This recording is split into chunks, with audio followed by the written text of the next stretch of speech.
बिस्मिल्लाहिर्रहमानिर्रहीम। अस्सलाम वालेकुम नाज़रीन, सवाल जवाब टीवी में खुश आमदीद। सवाल नंबर 1, तूफ़ान नूह में हलाक होने वाले हज़रत नूह अलैहिस्सलाम के बेटे का नाम क्या था? आपके ऑप्शन है ए कुनआन, बी साम, सी याफ या ऑप्शन डी हाम। इस सवाल का दुरुस्त जवाब है ऑप्शन ए कुनआन। सवाल नंबर 2, किस सूरत को सूरत तौहीद कहा जाता है? आपके ऑप्शन है ए सूरतुन नास, बी सूरतुल इखलास, सी सूरतुल फलक या ऑप्शन डी सूरतुल फातिहा। इस सवाल का दुरुस्त जवाब है ऑप्शन बी सूरतुल इखलास को सूरत तौहीद कहा जाता है। सवाल नंबर 3, हज़रत नूह अलैहिस्सलाम के बेटे का नाम क्या था? आपके ऑप्शन है ए इब्राहिम, बी कासम, सी अब्दुल्ला या ऑप्शन डी हाम।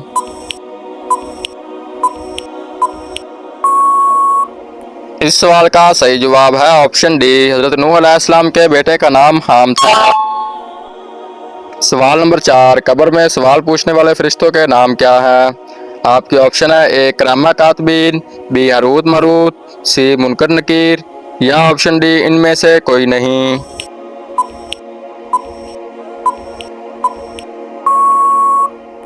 इस सवाल का सही जवाब है ऑप्शन सी मुनकर नकीर।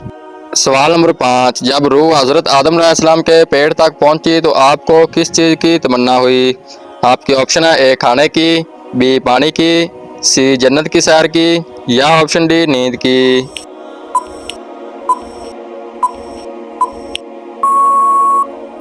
इस सवाल का सही जवाब है ऑप्शन ए खाने की। सवाल नंबर 6, बनी इसराइल के आखिरी नबी कौन थे? आपके ऑप्शन है ए हज़रत मूसा अलैहिस्सलाम, बी हज़रत सुलेमान अलैहिस्सलाम, सी हज़रत मोहम्मद सल्लल्लाहु अलैहि वसल्लम या ऑप्शन डी हज़रत ईसा अलैहिस्सलाम। इसका सही जवाब है ऑप्शन डी हज़रत ईसा अलैहिस्सलाम। सवाल नंबर 7, हज़रत अब्दुल मुत्तलिब किस जगह के मुहफ़्फ़िज़ के ओहदे पर कायम थे? आपके ऑप्शन है ए मस्जिद अक्सा के, बी खाना काबा के, सी आब ज़मज़म के कुएं के या ऑप्शन डी इनमें से कोई नहीं।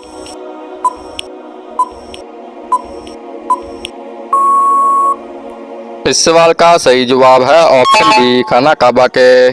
सवाल नंबर 8, किस आसमानी किताब का ज़िम्मा अल्लाह ताला ने खुद उठाया है? आपके ऑप्शन है ए कुरान मजीद का, बी इंजील का, सी तौरात का या ऑप्शन डी ज़बूर का।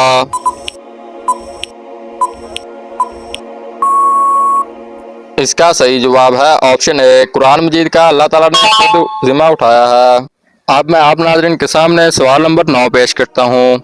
हज़रत आदम अलैहिस्सलाम को अल्लाह ताला ने जन्नत के किस तबके में रखा?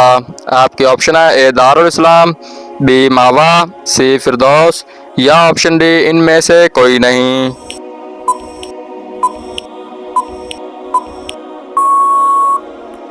इस सवाल का सही जवाब है ऑप्शन बी, हज़रत आदम अलैहिस्सलाम को अल्लाह ताला ने जन्नत के मावा तबके में रखा। यह इस वीडियो का आखिरी सवाल है।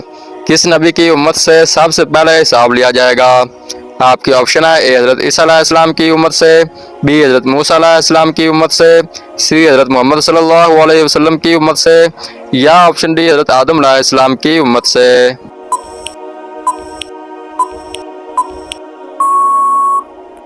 इसका सही जवाब है सबसे पहले हज़रत मोहम्मद सल्लल्लाहु अलैहि वसल्लम की उम्मत से हिसाब लिया जाएगा। दोस्तों, इन तमाम सवालों में से आपको कौन सा सवाल सबसे ज़्यादा पसंद आया है? कमेंट सेक्शन में ज़रूर बताएं। देखते हैं किस किस दोस्त को कौन कौन सा सवाल पसंद आता है। अगर मेरी वीडियो आपको अच्छी लगी है तो मेरे चैनल को सब्सक्राइब और बेल आइकन को ज़रूर प्रेस कर लें। शुक्रिया।